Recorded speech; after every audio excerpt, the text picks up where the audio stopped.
जन जागृति साक्षरता अभियान में आपका स्वागत है। इस सेशन में हम जानकारी लेंगे किस प्रकार से हम CSS में दो वैल्यूज के साथ पैडिंग को डिफाइन कर सकते हैं। जैसा कि पिछले एग्जांपल में हमने 4 वैल्यूज और 3 वैल्यूज का प्रयोग किया है, इस एग्जांपल में हम 2 और 1 वैल्यू का प्रयोग करेंगे। यहाँ पे नीचे की तरफ यदि आप देखें तो पैडिंग में 2 वैल्यूज दी गई हैं, 50 पिक्सल और 100 पिक्सल। जब भी आप 2 वैल्यूज प्रोवाइड करते हैं पैडिंग में, तो उसमें पहली जो वैल्यू रहती है जो कि 50 पिक्सल है, यहाँ पे वो टॉप और बॉटम दोनों पे अप्लाई की जाती है। इसी तरह से जो दूसरी वैल्यू जो कि 100 पिक्सल है, यहाँ पे वो लेफ्ट और राइट दोनों के लिए प्रयोग की जाती है। आइए इसको हम एग्जांपल प्रैक्टिकल के द्वारा समझते हैं 79 dot padding difference value dot CSS के साथ। हमारे पास यहाँ 79 padding difference value dot CSS folder पहले से ओपन है और पहले से ये मेरे पास नोटपैड में दोनों फाइलें अवेलेबल हैं। अभी हमने पिछले एग्जाम्पल में हमने देखा किस प्रकार 3 वैल्यूज प्रोवाइड कर सकते हैं। अब हम यहाँ से हटा के कमेंट यहाँ फिट कर देते हैं ताकि हम 2 वैल्यूज को यूज कर पाएं। और यहाँ से मैं इसे हटा देता हूँ। आप देखेंगे कमेंटेड एरिया बिल्कुल प्रयोग नहीं हो पाएगा जब भी हम ब्राउजर से इसको एग्जीक्यूट करेंगे। फाइल को सेव कर लेता हूँ। अब यहाँ पे पैडिंग में 2 वैल्यूज दी गई हैं। पहले ही 50 पिक्सल जो टॉप और बॉटम के लिए प्रयोग की जाएगी और 100 पिक्सल जो कि लेफ्ट और राइट के लिए प्रयोग की जाएगी।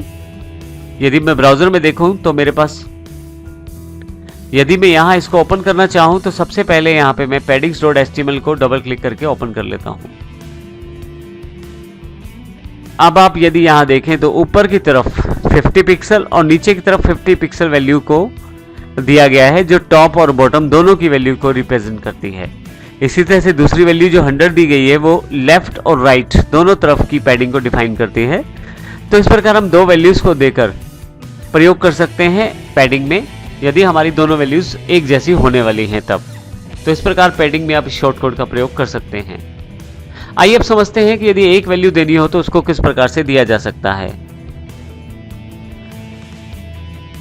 यदि हमने एक वैल्यू को देना है CSS में, जैसे यहाँ पे पैडिंग 50 पिक्सल दिया गया है, इसको यदि प्रैक्टिकल रूप में समझे तो 50 पिक्सल का अर्थ यहाँ पे चारों तरफ की वैल्यूज के लिए है। टॉप, राइट, लेफ्ट, बॉटम सभी तरफ की वैल्यूज के लिए हमने 50 पिक्सल का प्रयोग किया है।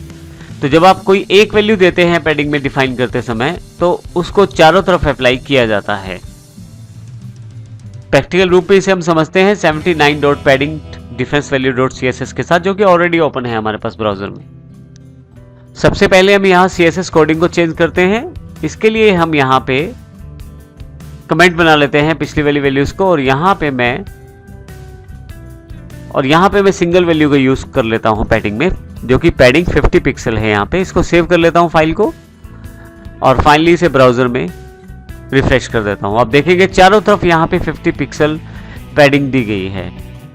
क्योंकि हमने यहाँ पे पैडिंग को 50 पिक्सल दिया है, तो अब चारों तरफ टॉप, बॉटम, राइट और लेफ्ट चारों तरफ 50 पिक्सल का प्रयोग किया गया है। तो इस प्रकार यदि आपकी पैडिंग एक ही वैल्यू होने वाली है चारों तरफ, तो आप इसका प्रयोग करें। परंतु यदि आपकी वैल्यूज 2 तरफ समान होने वाली है, यानी कि टॉप और बॉटम में अलग वैल्यू और लेफ्ट और राइट में अलग वैल्यू, तो आप 2 वैल्यूज का प्रयोग कर सकते हैं। और यदि आपके पास टॉप और बॉटम की वैल्यू तो अलग है लेकिन लेफ्ट और राइट की सेम है, तो 3 वैल्यूज का।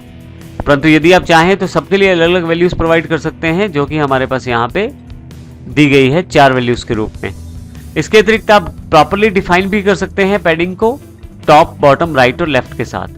तो इस प्रकार हम पैडिंग का प्रयोग करते हैं अपने CSS की कोडिंग में।